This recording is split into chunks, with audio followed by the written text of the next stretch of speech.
2 Macabeo 14. Sa tulo ka tuig human ining hibaluan ni Judas ug sa iyang mga tawo nga si Demetrio nga anak ni Seleuco milawig ngadto sa dungguanan sa Tripoli uban sa usa ka dakong pundok sa kasundaluhan ug sa usa ka panon sa sakayan.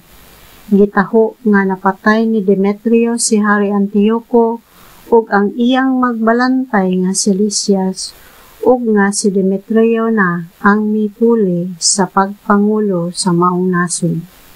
May usa ka tawo nga ginganlag Alcimo nga kanhi mao ang pangulong pari apan midawat na sa paagi sa pagkinabuhi sa mga Grego sa panahon sa pag-alsa. Nahibalo siya nga tungod niini dili na gayud siya makabalik sa pagkapangulong pari ug labot pa na miligro usab siya. Busa nakikita siya kang Hari Demetrio sa tuig 151. Gigasahan niya ang hari og usa ka purong-puro nga bulawan ug usa ka sanga sa palmera uban sa pipila ka mga sanga sa olibo nga sumala sa tradisyon igasa ngadto sa templo apan nagpakahilom lamang usa siya. Unya nakahigayon siya pagtuman sa iyang daotan nga mga laraw sa diha nga gitawag siya ni Demetrio alang sa usa ka tigom sa iyang mga magtatambag o gipangutana siya unsa ang gihunahuna nga buhaton sa mga Hudeo. Miingon si Alcimo, adunay pundok sa mga Hudeo nga ginganlan og Hasidio nga gipanguluhan ni Judas Macabeo. Sila ang naghimo nga magpadayon ang gubat ug ang pag-alsa sa mga tawo ug dili sila buot nga makaangkon og kalinaw ang ilang nasod. Tungod kanila wala na ako maghupot sa mahimayaong katungdanan sa pagkapangulong pari, ang katungod nga akong napanunod gikan sa akong katigulangan. Busa mianhi ako dinhi, una sa tanan, tungod sa matinuoron nga kahingawa alang sa imong mga kaayuhan sa pagkahari ug ikaduha, tungod usab sa paghuna-huna may tungod sa akong kaugalingong katagilungsod kay ang mga binuang nga mga paagi ni Judas o sa iyang mga sumusunod nagdala sa makalilisan nga mga pag-antos sa among tibuok nga nasod. O mahal nga hari, nahibalo ikaw sa tanan mahitungod ni ining mga butanga, busa buhata aron maundang ang mga pagdaog-daog sa among nasod ug katawhan, kay ikaw maluluyon man o manggihatagon ngadto sa tanan. Samtang buhi pa si Judas, dili gayod makapahimulos ang among nasod sa kalinaw.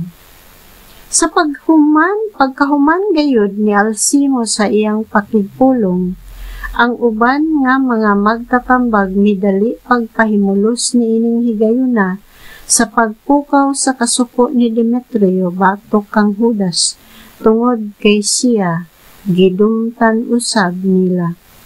Busa gitudlo dayon ni Hari Demetrio si Nicanor nga mao ang tigmando sa iyang mga elepante aron maoy mahimong gobernador sa Judea o gipadala siya didto uban sa sugo nga pagpatay kang Judas, pagpatibulaag sa iyang mga sumusunod o paghimo kang Alcimo nga pangulong pari sa labing dakong templo sa tibuok kalibutan. Ang tanan nga mga langyaw sa Judeo nga nangagil tungod sa mga pag-atake ni Judas, karon naghukbong og nakig-abin sa mga kasundaluhan ni Nicanor, tungod kay naghuna-huna sila nga ang kaparot o kasamok nga mahiaguman sa mga Hudeo maoy ilang kauswagan. Ang mga Hudeo nakadungog nga si Nicanor misulong ug nga ang mga langyaw sa ilang nasod nagpaluyo kaniya Busa nagbulibod sila og mga abus sa ilang kaugalingon og nagampo ngadto sa Dios nga nagpili sa ilang nasod nga iyang kaugalingon hangtod sa kahangturan og nga wala gayud magpakyas sa pagtabang kanila sa tanang panahon. Unya si Judas, ang ilang pangulo, mihatag sa kasuguan o sa walay langan, nang gula sila aron sa pagpakigubat sa kaaway duol sa balangay sa Adasa. Si Simon nga igsuon ni Judas mo'y nakig-away kang Nicanor, apan sa hinay-hinay nagkapildi siya sa gubat tungod sa usa ka wala paabutang nga lihok sa kaaway.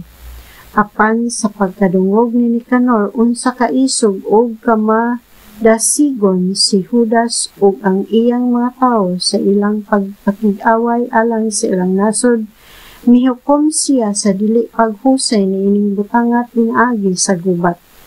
Inay ni ana nagpadala siya kang Posidonio, Teodoto o Matatias aron paghimog usa ka panagsabot-sabot uban sa mga Hudeo. Human matuki ang mga kondisyon sa kasabutan, gipahibalo kini ni Nicanor ngadto sa iyang kasundaluhan ug miuyon sila og walay misukat-sukat. Unya, gitakda ang adlaw sa panagtagbo sa mga pangulo. Usa ka karwahe ang gipaabante gikan sa matag kampo o gipahimutang ang mga lingkuranan alang sa seremonya. Si Judas nagbutang og mga sundalo nga andam sa gubat sa mga dapit nga mahinungdanon kay tingali unyag may kalit nga magbudhi gikan sa kaaway. Apan ang duha ka pangulo nagtagbo nga mahigalaon. Si Nicanor nagpabilin una didto sa Jerusalem human niadto.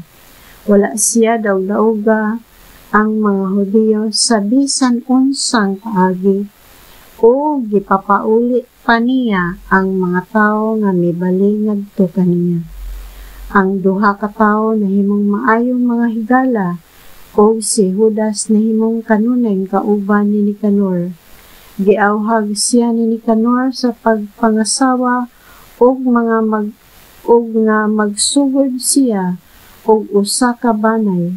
Busa gihimo kini ni Judas og nagpuyo siya sa usa ka malinawon nga kinabuhi.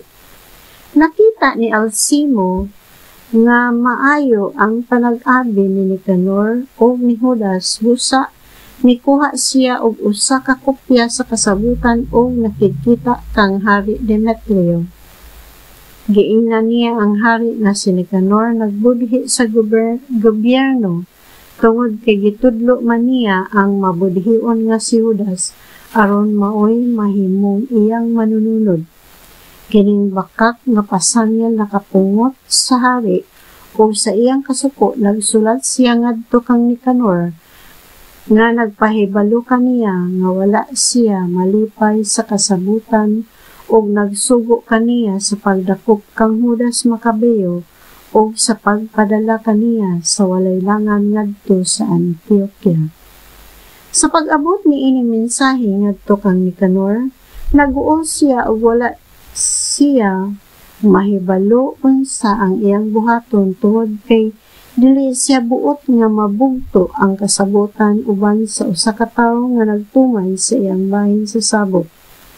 Apan dili usab mahimo nga dili niya tumanon ang sugo sa hari, busa nangita siya paagi sa pagbitik kang Judas.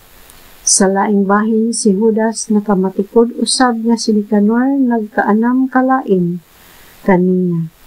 Nagkaanam pagkadautan ang pagdagad kaniya ug nahibalo siya nga kini usa ka daotang tilimad-on. Busa gitigom niya ang dakong pundok siyang sumusunod og nagtago-tago na siya. Sa pagkaamgo ni Nicanor nga hilutigan siya sa kaabtik ni Judas, niadto siya sa dako ug balaan nga templo sa panahon na ang mga pari naghalad sa sakripisyo o gisugo niya sila sa pagtugyan kang Judas ngadto kaniya. Apan ang mga pari ni pahayag ubos sa panumpa nga wala sila kalibutan hain magtago si Judas. Unya gipataas ni Nicanor ang iyang tuo nga bukton padulong sa templo ug nanumpa siya. Kung dili ninyo atugyan si Judas nga usa ka preso nga rikan ako, patagon ko ang templo sa Dios ngadto sa yuta. Gub-on ko kining altar ug niining dapita tukuron ko ang usa ka mahimayaong templo alang kang Dionisio. Unya mitalikod siya og diha-diha ang mga pari mipataas sa ilang mga kamot ngadto sa langit ug nagampo ngadto sa Dios ang makanunayon nga tigpanalipod sa atong nasod. Ginoo, wala ka magkinahanglan bisan unsa apan nakapahimuot kanimo nga adunay templo din ikaw magpuyo uban kanamo. Ikaw lamang ang balaan ug ang imong templo bag-o pa lamang nga nahinluan busa karon panalipdi ang iyang kabalaan hangtod sa kahangturan. May usa ka pangula sa Jerusalem nga sigingan Lagrasis. Gisumbong siya ngadto kang Nicanor kay nakatabang man siya sa iyang katawhan sa daghang mga paagi ug gitahod siya nila pag-ayo o gitawag nga amahan sa mga Hudeo. Sa unang mga adlaw sa kagubot, gitahan niya ang iyang kinabuhi alang sa pagtulon ang Hudeo o gipaatubang siya sa hukmanan tungod sa iyang pagkamaunungon. Agig pagpakita sa hilabihan niyang pagdumot sa mga Hudeo, si Nicanor nagpadala og kapin sa 500 kasundalo aron pagdakop kang Rasis.